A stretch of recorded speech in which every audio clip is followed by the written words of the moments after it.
పెద్ద కుమార్తె అయిన ధన్యతో ఎప్పుడైనా టచ్లో ఉంటారు? లేదు, అంటే ఆల్మోస్ట్ 5-6 ఇయర్స్ నుంచి కమ్యూనికేషన్ లేదు. ఆమెకి ఇష్టం లేదు మా ఝాన్సీ గారికి.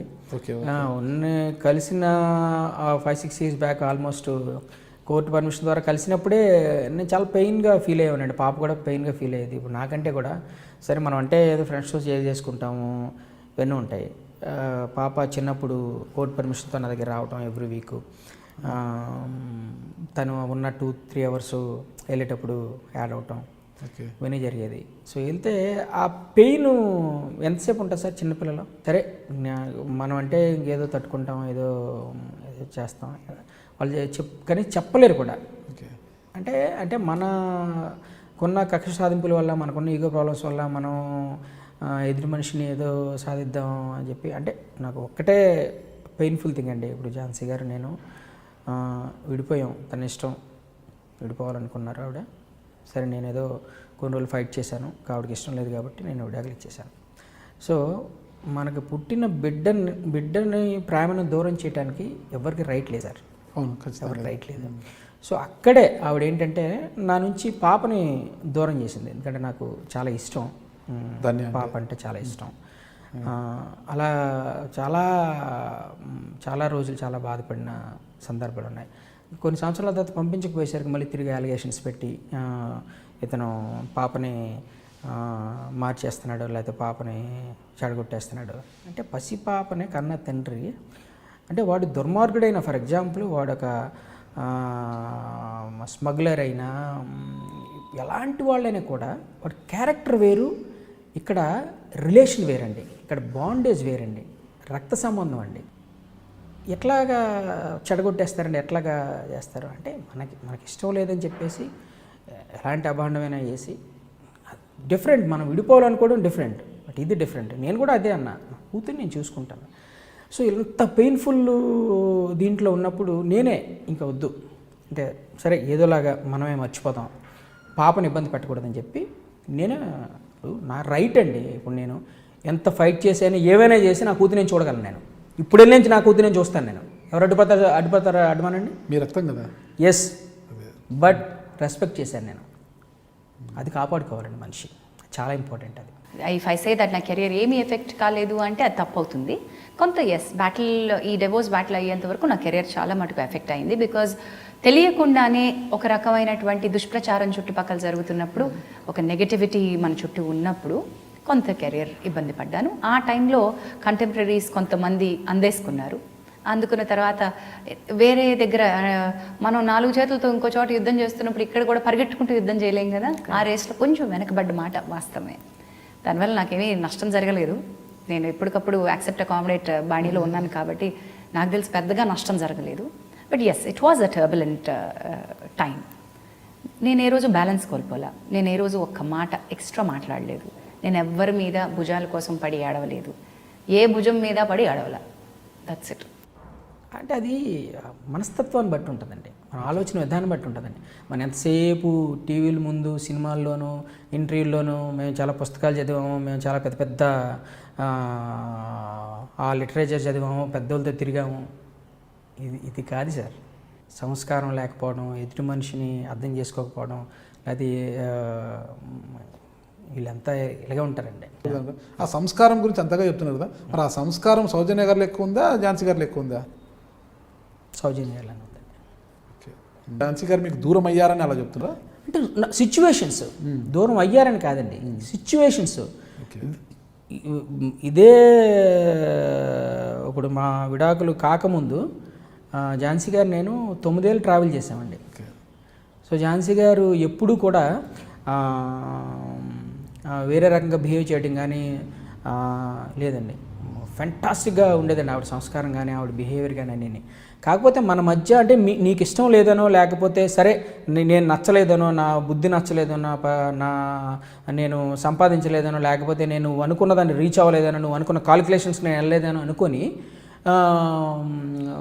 మనం ఎదుటి మీద ఉన్న ఒపీనియన్ మారిపోతే ఎలా అండి? లేకపోతే మీ సంస్కారం మార్చేసుకుంటే ఎలాగా? ఈరోజు కూడా నేను నోరు విప్పి నాకు జరిగిన అన్యాయం ఇది, నా జీవితంలో ఇలా అయింది అని నేను ఎప్పుడు ఏడవలేదు.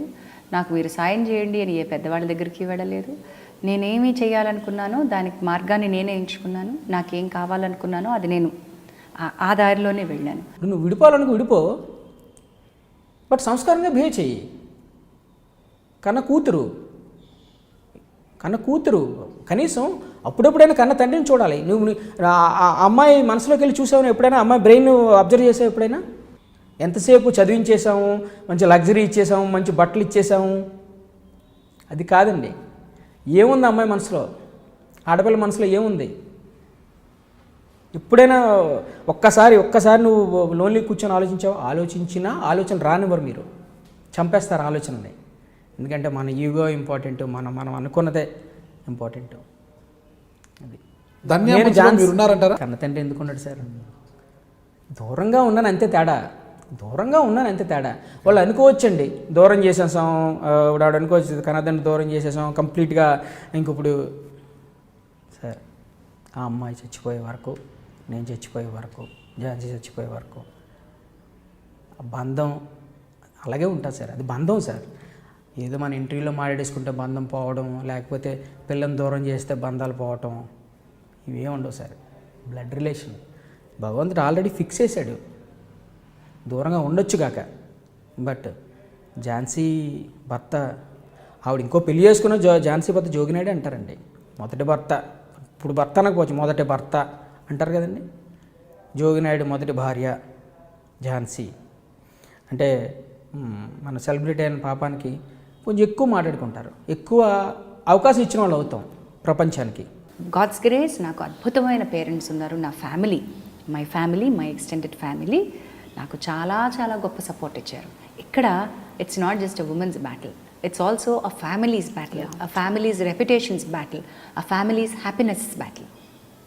అందుకని నా ఫ్యామిలీ నాకు చాలా గొప్ప సపోర్ట్ ఇచ్చిన వాళ్ళందరికీ, everybody right from my immediate family, అంటే నా parents, my brother, my sister in law, వీళ్ళు కదా ఫస్ట్ ఏమైనా తీసుకుంటే తీసుకోవాలి, వాళ్ళెవరూ ఈ సోషల్ ప్రెజడిసెస్కి లోన్ అవ్వలేదు. సెకండ్లీ మై ఎక్స్టెండెడ్ ఫ్యామిలీ, అంటే పిన్నులు, అత్తలు, బాబాయిలు, మామలు, వీళ్ళు అసలు కంచు కోట, చాలా గొప్ప సపోర్ట్. అండ్ వాళ్ళు నన్నుగా వ్యక్తిగా నా నిర్ణయాన్ని గౌరవించారు. కాబట్టి నా ఫ్రెండ్స్, ఈ ప్రయాణంలో ఎవరు నిజమైన ఫ్రెండ్సో ఎవరు కాదో తేలిపోయింది. సో చాలా, అంటే నాకు చాలా ఆప్తమిత్రులు అనుకున్న వాళ్ళు ఏ రకంగా వెన్నుపోటు పొడిచారు అన్నది జీవితంలో ఏ విషయానికైనా బాధపడతానో లేదో తెలియదు, కానీ ఆప్తమిత్రులు వెన్నుపోటు పొడిస్తే ఉంటుందమ్మా, అది ఇంకా అసలు చెప్పలేనంత బాధ. పైగా నాకున్న వ్యక్తిత్వం ఏంటంటే ఎవరి మీద కక్ష పెట్టుకోలేను, ఎవరిని ఇబ్బంది పెట్టలేను, ఎవరిని నిందించలేను, బాధపడతానంతే. అలాగనే అవకాశాలు పూర్తిగా వాళ్ళని కట్ ఆఫ్ చేస్తానని లేదు, చాలా ఇబ్బంది పడతాను, అది ఒక్కటి మాత్రం ఇంకా చెప్పలేదు. బట్ ఈ డివోర్స్ చాలా కళ్ళకి ఐ ఓపెనర్ లాగా అన్ని కళ్ళకి కట్టినట్టుగా చూపించడంలో హెల్ప్ చేసింది. This is when you will understand what life is and who will stand beside you. కానీ ఈ 8 ఏళ్ల పీరియడ్లో ఝాన్సీ, మీరు అన్నట్టు నువ్వు ఎక్కడ బయటపడలేదు, నువ్వు మాత్రం ఏ మీడియాలో మాట్లాడలేదు, రెస్పాండ్ అవ్వలేదు, రియాక్ట్ అవ్వలేదు, ఏం అవ్వలేదు. బట్ అటు సైడ్ నుంచి వస్తున్న ప్రతి ప్రెస్ కాన్ఫరెన్స్ అవ్వచ్చు, మీట్ అవ్వచ్చు, ప్రెస్ కవరేజ్ అవ్వచ్చు, అటువైపు నుంచి వచ్చిన వర్షన్స్ని కనీసం ఆ వర్షన్స్కి రెస్పాండ్ అన్న అవ్వాలని అనిపించలేదా ఇప్పుడు? అది కరెక్ట్ కాదు. ఓకే, 2 విషయాలు ఉన్నాయి ఇందులో. నీ అంతటా నువ్వు రావటం వేరు, ఒకళ్ళు వచ్చిన తర్వాత అది ఖండించటం వేరు, కనీసం ఆ రెస్పాన్స్ అన్న ఉండాలి కదా. The 2 things in this involved. ఏ వ్యక్తి అయితే ఈ ప్రెస్ కాన్ఫరెన్స్ హోల్డ్ చేస్తున్నారో ఆ వ్యక్తి ఇదే ముక్క, నేను ఎలా అనుకుంటున్నాను అని చెప్పే ముక్క చెప్పాల్సిన చోట చెప్పలేదు. అంటే కోర్టుకు వచ్చి వాదించాల్సిన చోట వాదించలేదు. కరెక్ట్? బ్యాటిల్ నాతో జరగాలి, నాతో ఎంచుకోలేదు అతను. అక్కడ మాట్లాడాల్సిన ఆ విషయాలు మీడియాని ఎంచుకున్నాడు, కేవలం జనానికి చెప్పాలి అనుకున్నాడు. ఇక్కడ ఈ మీడియా కానీ, విన్న జనం కానీ, ఉన్నటువంటి పబ్లిక్లో ఉన్న ఒపీనియన్స్ కానీ నన్ను ఈ ఇష్యూని ఏమన్నా సాల్వ్ చేయగలవా? అవి వాళ్ళకి కావాల్సింది కేవలం ఒక ఇంట్రెస్ట్ జనరేట్ చేయడం, సెన్సేషనలిజం తెచ్చుకోవడం, టీఆర్పీలో లేకపోతే వాళ్ళకి కావాల్సిన రేటింగ్స్తో తెచ్చుకోవడం. అలాంటప్పుడు నాకు అక్కడ లాభం ఏంటి? నేను ఎందుకు చలనం లేకుండా నన్ను అది ఎందుకు కదిలించలేకపోయింది, నేను ఎందుకు ఇవ్వదలుచుకోలేదు నా పాయింట్ ఆఫ్ వ్యూ అంటే, నా పాయింట్ ఆఫ్ వ్యూ నేను చెప్పాల్సింది కోర్టులో, నేను రుజువు చేసుకోవాల్సింది, నాకు జరిగిన కష్టమో నష్టమో రుజువు చేసుకోవాల్సింది కోర్టులో, నాకు కావాల్సిన రిలీఫ్ పొందాల్సింది కోర్టులో. నేను ఇక్కడ చేసే లాభం ఏంటి? So I don't want to talk about it here. In public నాకెవరూ సాయం చేయరు అని తెలిసిన దగ్గర నేను ఎందుకు చేస్తాను? పైగా వీళ్ళు వాడుకుంటారు, తోడేళ్లలాగా మింగేస్తారు అనుకున్నప్పుడు, వీళ్ళు దీన్ని నాకు పుండుని మళ్ళీ మళ్ళీ రేపుతారు అనుకున్నప్పుడు నేను ఎందుకు వస్తానమ్మా? ఆదాయాలు ముజే మారలాగా నాకు అవసరం లేదు. Secondly, one should understand that ఇక్కడ జరిగిన విషయం అంతా కూడా ఏ వ్యక్తి అయితే బయట మాట్లాడడానికి ఇష్టపడ్డారో వాటిని నేనేం ఖండించదలుచుకోలేదు అసలు. అతను అక్కడికి వస్తే ఖండించుండేదాన్ని. Okay, I don't want to, there is no point in talking about it. ఈ జనం మర్చిపోలే, వాళ్ళకి కావాల్సింది, వాళ్ళకి తెలియాల్సింది ఎంత, వాళ్ళకి ఎందుకు తెలియాలి? వాళ్ళకి తెలియాల్సింది ఏంటంటే Jhansi is going through a divorce, so and సోకి వైఫ్గా ఇప్పటి వరకు ఉన్న ఈవిడ ఇప్పుడు ఈయన వైఫ్ కాదు, అంతే కదక్క తెలియాలి. అంతకంటే ఇంకేం తెలియాలి వాళ్ళకి? అది అక్కర్లేదు వాళ్ళకి. ఆ మధ్యలో ఏమేం జరిగింది, ఏమేం గొడవలు అయ్యాయి, ఎంత ఝాన్సీ బాధపడింది, ఎంత ఏడ్చింది, ఎంత రివర్స్లో ఫైట్ చేసింది, ఇది ఇంపార్టెంట్. ఏడవను, నేను ఏడవలేదు, నేను అక్కడ భుజం కోరలేదు, నాకు ఖర్చీఫ్లు వద్దు, వాళ్ళు ఇచ్చే ఖర్చీఫ్లు వాళ్ళ కోసం అట్టుపెట్టి, ఎవరి జీవితాల్లో వాళ్ళకి కావాల్సినంత ఉప్పు కారం కన్నీళ్ళు అన్నీ ఉన్నాయి, వాళ్ళు ఉప్పు తుడుచుకోవడానికి వాళ్ళ ఖర్చీఫ్లు ఉపయోగపడితే చాలు. I don't want anybody. So that's why I choose not to talk about it. మీరు అడిగారు ఇందాక, మీరు ఇలాగ ఏది ఆస్తులు లేవంట, లేకపోతే అప్పులు చేసేసారంట, అది ఇది అని చెప్పి అవకాశం నేను ఇచ్చాను. నేను బాగాలేదు కాబట్టి మీరు అడిగారు. నేను బాగుంటే అడగరు, మేబీ అది బాగున్నదాన్ని ఎప్పుడు అడగరు సార్, బాగోలేదని అడుగుతారు. ధన్యాన్ని లాస్ట్ మీరు ఎక్కడ చూశారు? లాస్ట్ శ్రీనగర్ కాలనీలో ఉండేవాడు నేను. మేమంతా ఒకే కాలనీలో ఉండేవాడు. అంటే తను ఉన్నప్పుడు నేను పాపను చూసుకోవడానికి ఈజీగా ఉంటుందని నేను కూడా అదే కాలనీలో, ఆ చివర ఝాన్సీ ఫ్లాట్ ఉంటే చివరి నా ఫ్లాట్ ఉండేది. అప్పుడు రోజు స్కూల్కి వెళ్ళేటప్పుడు చూసేవాడిని.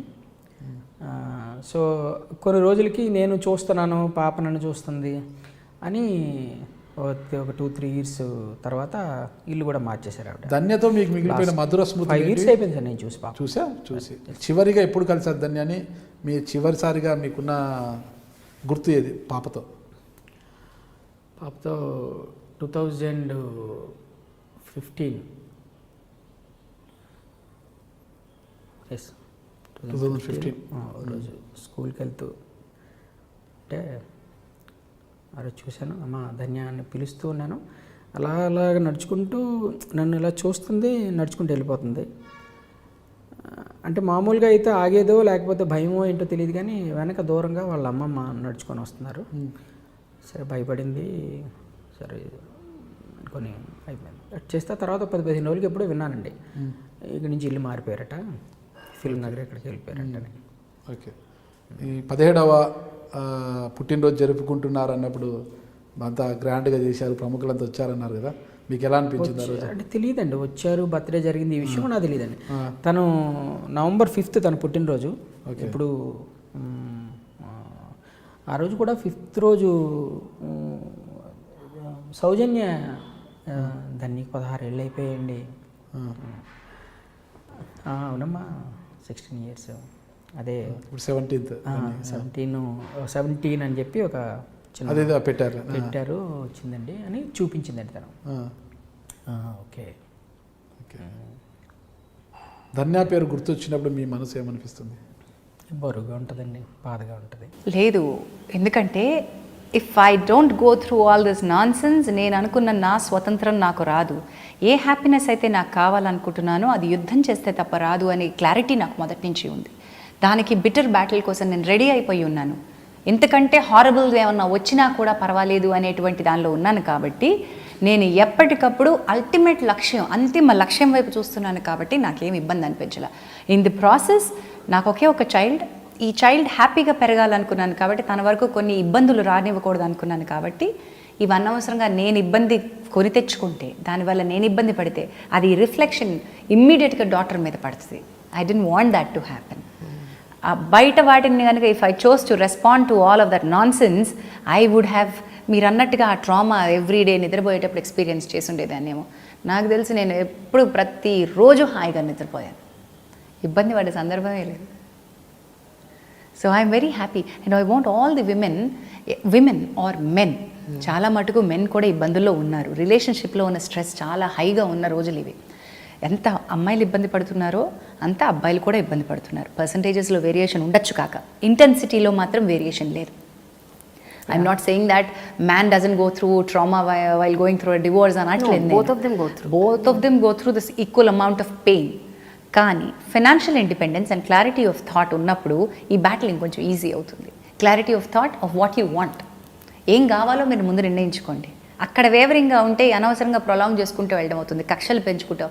I know lot of people, చాలా సన్నిహితులే, ఇద్దరు ఇబ్బంది పడ్డ సందర్భాలు ఉన్నాయి, మళ్ళీ తిరిగి చేరిన సందర్భాలు ఉన్నాయి ఒక గూటికి, మళ్ళీ ఇద్దరు మధ్య పొరపచ్చాలు వచ్చిన సందర్భాలు ఉన్నాయి, మళ్ళీ లేదు మేము కలిసే ఉందామని నిర్ణయాలు ఉన్నాయి.